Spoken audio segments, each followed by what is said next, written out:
Halo, assalamualaikum. Video ini saya buat sebetulnya buat dokumentasiin bahwa saya beli handphone second. Saya pengen ngecek kondisinya, benar nggak sesuai kata seller, mulus tanpa minus. Ini saya beli second karena barunya lumayan mahal ya. Ini selisihnya dibanding harga barunya 5,5 juta rupiah. Dan saya update dulu, kemarin sebetulnya di tanggal 99 itu saya sempat belanja Oppo Find X2, harganya 11,8, tapi di cancel sama sellernya setelah 3 hari baru di cancel. Kemudian habis itu udah males tuh mau beli apa lagi ya, karena tadinya saya mau beli Reno 4 ya, Reno 4 Pro. Yang Reno 4 yang kemarin kan udah dipakai dan puas ya, tapi tetap sih kalau buat kebutuhan sehari-hari masih rada kurang, nggak ada NFC ya. Reno 4 Pro prosesornya sama juga nggak ada NFC juga. Harganya beda 3 juta dibanding Reno 4. Jadi kan kalau menurut saya sayang ya buat beli Reno 4 Pro, udahlah mending stay di Reno 4 aja, kecuali kamu ngebet banget sama curved screen. Nah, handphone ini curved screen juga dari Oppo juga, dan lebih mahal, bukan lebih mahal sih, lebih tinggi dari Find X2. Inilah varian paling tingginya, Oppo Find X2 Pro, yang harga barunya 18 juta kurang 1000. Mungkin kalau beli pas pre-order dapat banyak bonus ya, termasuk mesin kopi dan lain-lain. Tapi kan mesin kopi dijual lagi susah coy. Mendingan beli second aja. Ini kebetulan yang jual di Bandung, jadi tadi dipakai Grab dikirim ke sini 12,5 juta rupiah hasil nego. Dan kita cek aja ya seperti apa kondisi barangnya. Kenapa saya pilih beli Oppo Find X2 Pro? Persiapan aja kalau nanti Note 20 Ultra dipalak preman di rumah. Kemarin kebetulan OnePlus 8 saya udah laku, jadi saya ambil Oppo Find X2 Pro karena sama-sama pakai Snapdragon 865, jadi prosesornya udah enak banget ya, kencang dan tergolong hemat juga, serta yang ini sudah punya Always On Display. Jadi OnePlus 8 itu sebetulnya panelnya AMOLED, tapi dia bukan Always On Display ya, dia namain sendirinya Ambience Display. Jadi kalau ada notif muncul, kemudian kalau kita tap layarnya muncul juga si notif, jam dan lain-lain, tapi nggak selalu nyala. Padahal saya pengennya selalu nyala. Itu mungkin salah satu hal yang menurut saya penting banget buat ada di sebuah smartphone dengan layar AMOLED, tapi tidak dimunculkan sama OnePlus 8. Yang OnePlus 8 RAM-nya 12 GB juga sama, tapi storage-nya 256 GB. Yang ini storage-nya 512 GB, jadi sama dengan Note 20 Ultra ya. Ini RAM-nya 12 GB. Kalau boleh pilih, saya RAM 8 GB aja nggak masalah. Nggak pernah habis juga RAM segitu. Kalau RAM makin gede kan, kalau kita buka aplikasi makin banyak, biasanya baterainya lebih cepat habis ya. Dan ini kita lihat kemasannya seperti ini. Warna hitam. Tipenya CPH2025, RAM 12 GB, storage 512 GB. Menurut yang jual ini tidak ada minus dan free 2 case. Free 2 case-nya harusnya ada yang di luar dong. Mungkin dia lupa ya case-nya. Oppo, ini stiker yang dari casing-nya. Udah dilepas, ditaruh di situ. Ya, oke, case-nya ada, tapi kurang 1 karena janjinya 2. Nggak masalah. Oke, case-nya sudah rada menguning. PR nih buat saya buat beli casingnya berarti ya. Ini garansinya masih sampai bulan April 2021, berarti udah dipakai 5 bulanan ya. Nggak tahu sih dipakainya berapa bulan, udah dibeli 5 bulanan. Mungkin aja kan dia pakainya cuma sebulan 2 bulan, habis itu taruh di laci nunggu laku, bisa jadi kan. Oppo International Warranty Service, Travel Worry Free. Jadi ini garansinya berlaku internasional, tapi ini tetap garansi resmi Indonesia ya. Yang saya beli nih ada bahasa Indonesianya, petunjuk penggunaan CPH2025.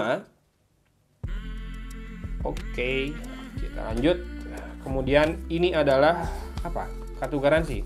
Ya, udah disobek kartu garansinya. Ya, ini SIM tray ejectornya dapat juga. Lengkap, masih lengkap sejauh ini. Lalu ini adalah karton penutup. Oke, ini rada-rada. Oh, tadi si tutupnya naruhnya beda ya, jadinya kebalik atas dan bawah. Ini smartphone-nya, kita lihat belakangan aja dulu. Saya mau lihat dulu kelengkapan lainnya. Ini headsetnya. kabelnya di mana ya? Oh, di sini kabelnya. Headsetnya USB Type-C ya. In-ear tipenya. Dan ini dia kabel chargingnya. Oh, saya baru tahu. Kalau yang Superfook, walaupun Oppo itu nggak hijau ya, kuning. Si aksennya. Tapi ini beneran Oppo punya, Superfook. Jadi 65 watt. Dan ini harus selalu dipakai, baik itu kabel maupun kepala chargernya, biar bisa berjalan 65 wattnya. Katanya mampu mengisi penuh selama 38 menit saja. Mantap kalau beneran bisa seperti itu. Tapi memang yang perlu diperhatikan adalah selalu gunakan kepala charger dan kabel bawaan yang asli ya. Karena biasanya Oppo itu masih eksklusif chargingnya. Ada sih beberapa power bank yang bisa FOOK tapi 18 watt saja. Dan ini outputnya adalah 5 volt 2 ampere 10 watt, 10 volt 6,5 ampere 60 watt 65 watt maksimal. Jadi di 10 volt 6,5 ampere. Saya nggak tahu deh, kepala charger lain bisa nggak seperti itu. Oke, ini dikasih tahu di plastiknya ini, Hinder NFC sensingnya. Ini kameranya 1, 2, 3 ya. Yang ini yang teleskop, yang ini kamera utama, yang ini ultrawide kayaknya. Harusnya sih 4 kamera yang Pro ini, beda sama yang X2 doang, atau 3 kamera doang. Saya kurang tahu sih spek lengkapnya. Yang jelas karena dulu memang nggak tertarik sebetulnya buat ambil. Kayak ini udah rada kotor kelihatan. Kita akan coba bersihkan dulu, apakah bisa dibersihkan dengan lap dan kinclong kembali seperti baru. Oke, nggak masalah, cuma kotor doang. Sisi atas kita lihat di sini ada noise cancellation microphone dan dibuat cekung ke dalam ya si frame metalnya. Ada 2 buah garis antena di situ dan kita bersihkan juga. Oke, belum nemu dent sejauh ini.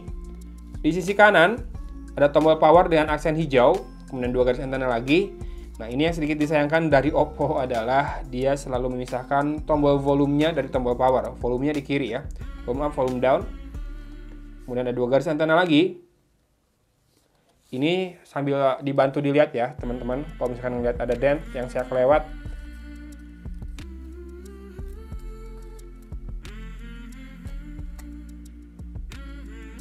Nanti kita harus ngecek juga masalah ini ya, dead pixel sama bright pixel. Biasakan kalau beli handphone, misalkan mau baru, cek dulu. Nanti pakai kamera cara ngeceknya. Dan di sisi bawah ada SIM tray, kemudian mikrofon, port USB Type-C, dan 3 buah lubang speaker grill. Jadi tidak ada jack audio 3 mm seperti kebanyakan smartphone flagship zaman sekarang ya. Oke, kita akan buka. Kalau mau yang masih tetap ada jack audionya Snapdragon 865, ada Poco F2 Pro ya. Ini SIM card-nya, SIM tray-nya, SIM 1 dan SIM 2. Oke, masih bagus kelihatannya. Dan kita akan nyalakan. Termasuk nanti kita akan coba IMEI-nya ya. Untuk layar depan kita harus bersihkan juga. Nah, layar ini harus dicek dengan seksama apakah ada minor dent. Karena kan yang paling sering disentuh-sentuh itu bagian layar. Biasanya suka ada baret-baret halus kalau pemakaian berbulan-bulan. Oh ya, dan salah satu alasan kenapa saya ambil Oppo Find X2 Pro ini karena dia sudah duluan dapat Android 11 ya. Saya udah ngeliat di beberapa sosmed teman-teman yang sudah bahas hal itu. Walaupun masih dari program beta ini ya, ColorOS beta ya. Oke. Kalau saya perhatiin baik-baik sih nggak ada dent yang kentara ya. Kalau gores-gores halus rambut saya masih bisa tolerir. Oke, dan kita akan kita bikin full frame-nya. Kita akan ngecek apakah dia ada bright pixel. Tidak ada. Lalu dead pixel. Tidak ada juga.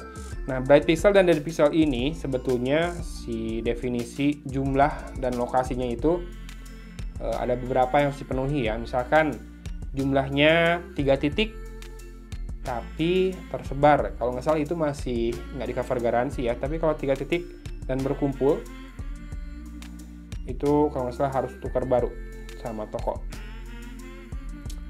Oke, ada 48 megapiksel modenya. Jadi sensor utamanya 48 megapiksel. Bisa ultra wide, bisa periscope, ada night vision, night mode, video. Nah, videonya punya fitur ini ternyata, 3D recording, surround yourself in sound, atau standar, clear original sound recording, atau sound focus, follow the subject so desired sounds are captured. Nah ini, pakai apa itu caranya? Ada live HDR juga, setting. Shutter sound, kita matikan. Video resolution, 4K. 4K-nya bisa di 60 fps. Oke, belum bisa 8K kayak Galaxy Note 20 Ultra sih. Kita akan coba nanti ya, bikin Instagram story dengan 4K 60 fps dan Full HD 60 fps. Dan ini audio effects-nya bisa dipilih. Sound focus, dari sini ya, ternyata pilihnya. Standar atau 3D recording, dan ada reduce white noise. Makanya, dia ada berapa mikrofon ya? 1, 2, mikrofonnya 2, dan itu diharuskan bisa menghasilkan beberapa audio effect seperti ini ya. Nanti kita cobalah di video review. Kemudian ada portrait dan more, slow motion, pro atau expert, stiker, timelapse, pano, dan text scanner. Expert ini ya buat foto saja. Apa ini? Oh, ini buat pilih lensanya. Wide angle, standar, sama telescopic lens, dan bisa pilih RAW format juga. Kemudian ya, ini zoomnya bisa diatur, dan ISO-nya bisa diatur juga. Kita coba yang lensa utamanya aja dulu. ISO-nya kok auto ya? Oke, dari 100 sampai dengan 6400. Shutter speed dari 1/8000 sampai dengan 32 detik. White balance, ini manual focus juga bisa, dan ada exposure compensation ya. Oke, sudah lulus untuk tes fisik, tes kamera, tes layar. Sekarang kita cek untuk IMEI-nya. Bintang pagar 06 pagar. Sama IMEI-nya dengan yang di kardus. Dan dia bisa pilih untuk dual Wi-Fi acceleration ya. Jadi connect to two Wi-Fi networks at the same time for faster connection. Mantap nih kalau buat download paling ya. Ada Wi-Fi assistant juga. Jadi pilih Wi-Fi terbaik. Saya bisa nyalain, tapi yang auto switch to mobile network enggak, karena takutnya kuota tiba-tiba berkurang ya. Gara-gara itu saya mau ngecek apa lagi ya, satu lagi tadi tuh. Oh iya, untuk perekaman suara. Seingat saya, rekaman suara di sini juga bisa pilih nanti pakai device apa. Nih, default audio recorder. Kalau nggak salah bisa pilih add-on. Jadi kalau misalkan ada device yang connected, bisa dipilih pakai yang add-on ya. Entah itu colok mikrofon. Semoga yang Bluetooth juga bisa ya, buat ngetes-ngetes kualitas mikrofon TWS atau headphone ya. Karena selama ini Note 20 Ultra itu kepake bangetnya di situ. Oke, sip. Sudah lulus sih pengetesan sejauh ini. Overall bagus semua. Oh iya, kita cek about phone dulu. Ini udah pakai dark mode. Ini nggak di reset dulu ya sama sellernya. Oppo Find X2 Pro, ColorOS versinya 7.1, Android-nya Android 10. Security patch levelnya 5 Agustus. Kemudian, oke berarti Agustus masih dia pakai. RAM 12 GB, Snapdragon 865. Dan storage-nya total dari 512 GB tersisa 487 GB, kepake 25 GB. Gede juga ya. Kita cek apakah ada sistem update. Oke, this is already the latest version. Nah, kalau mau akses yang beta, di trial version ada di sini. A few moments later.